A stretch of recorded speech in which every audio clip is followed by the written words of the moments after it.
ദേശീയ വിവരാവകാശ commission 2005 October 12 നിലവിൽ വന്നു.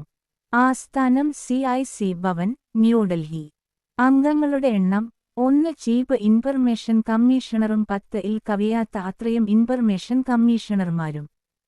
ചീഫ് ഇൻഫർമേഷൻ കമ്മീഷണറെയും കമ്മീഷണർമാരെയും നിയമിക്കുന്നത് രാഷ്ട്രപതി.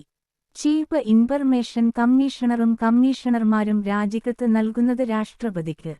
ചീഫ് ഇൻഫർമേഷൻ കമ്മീഷണറെയും കമ്മീഷണർമാരെയും നീക്കം ചെയ്യുന്നത് രാഷ്ട്രപതി. റിപ്പോർട്ട് സമർപ്പിക്കുന്നത് കേന്ദ്ര സർക്കാരിന്. കാലാവധി 3 വർഷം, 65 വയസ്സിനുശേഷം ഉദ്യോഗം പറ്റില്ല.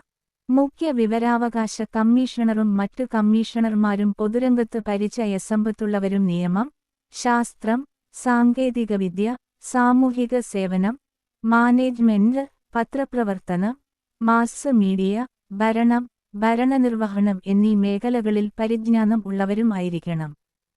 ബന്ധപ്പെട്ട മന്ത്രാലയം പേഴ്സണൽ മന്ത്രാലയം. ആദ്യ ചെയർമാൻ വജാഹത്ത് ഹബീബുള്ള. രണ്ടാമത്തെ ചെയർമാൻ AN തിവാരി. കമ്മീഷൻ ചെയർമാനായ ആദ്യ വനിത ദീപക് സന്ധു. കമ്മീഷൻ ചെയർമാനായ രണ്ടാമത്തെ വനിത സുഷമ സിംഗ്.